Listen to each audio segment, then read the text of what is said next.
Hello, my friends. Welcome to another episode of Deep True Crime. I'm Manny Rodriguez. In this episode, we are covering the case of the Fitbit murder. A wealthy Connecticut man was convicted of all charges for murdering his wife and trying to pin the crime on an invisible intruder after his testimony was contradicted by a Fitbit activity tracker. It took jurors less than 4 hours to find Richard Dabate guilty of murder, tampering with physical evidence, and making a false statement for fatally shooting his wife, Connie Dabate, only 39 years old, 2 days before Christmas in 2015. Rest in peace, Connie Dabate, taken way too soon because of another selfish act. I do not understand why these things happen. It's actually heartbreaking. You trust this person to love you and instead they kill you. It's one of the most tragic things known to man. She was wearing a Fitbit activity tracker, and data recovered from the device showed she was walking around an hour after Dabate claimed she had been killed by this camouflage wearing burglar. Now let's rewind a little bit. The attack, as Richard Dabate would describe to police, he said it was an horrific attack. He says a masked intruder barged into his Connecticut home and tied him up and tortured him. And when his wife came home from working out at the YMCA, the intruder shot and killed her. That was his story to police. His story, however, would not hold up with investigators. And when cops ultimately charged him with murdering his wife, they relied on evidence gathered from this Fitbit activity tracker. So it was December 23rd, 2015, 2 days before Christmas. Dabate told detectives he put his 2 kids on the bus that morning, waved goodbye to his wife Connie, and left for work. He says soon afterward, the wife headed for a fitness class at the local YMCA with a Fitbit on her wrist. In his version of the incident, which was outlined by a warrant, and I'm going to be covering this warrant not in this video. I'm gonna do a deep dive into this case, and I'm going to cover this whole case. Right now, I'm giving you a quick summary of this case. So make sure you smash that subscribe button if this is a case you want to follow, because I'm going to really do a deep dive. Right now, I'm giving you the basics, letting you know what happened.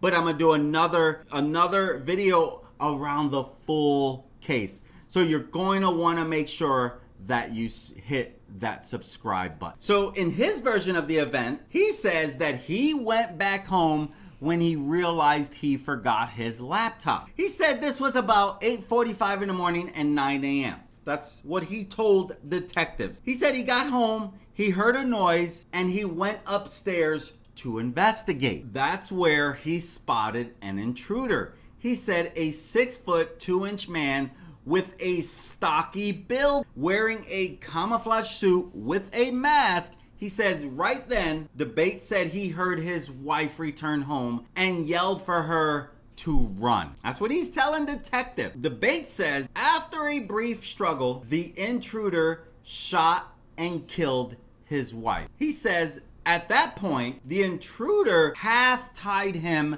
to a chair and began burning him with a torch. He says the two tussled, and at one point, Dabate said he turned the torch on the intruder. And he says the man dropped the torch, put his hands to his face, and ran out. And then he said he crawled upstairs with the chair still attached to his wrist, pushed the panic button on his alarm, and called 911. This was at 10:11 a.m. So of course, the police scour the area but couldn't find a suspect. They bring in K9s to locate any evidence that someone fled the property. The only thing they picked up tracked directly to Dabate. Investigators said they also found no evidence of forced entry and nothing in the house was taken. They obtained a search warrant for Connie Dabate's Fitbit, both of their cell phones,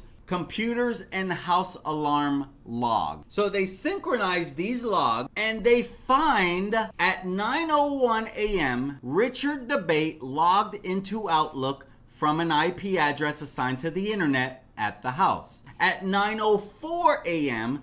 Dabate sent his supervisor an email saying an alarm had gone off at his house and he's got to go back and check on it. Connie's Fitbit registered movement at 9:23 a.m., the same time the garage door opened into the kitchen. Detectives say if Richard Dabate's claims were correct, they say the total distance it would take for Connie to walk from her vehicle to the basement where she died would be no more than 125 feet. So that was a big piece of evidence that they had against him. Now, Connie Dabate, she was active that morning on Facebook between 9:40 and 9:46 a.m. She was posting videos to her page with her iPhone, and she was utilizing the IP address at their house. While she was at home, her Fitbit recorded a distance of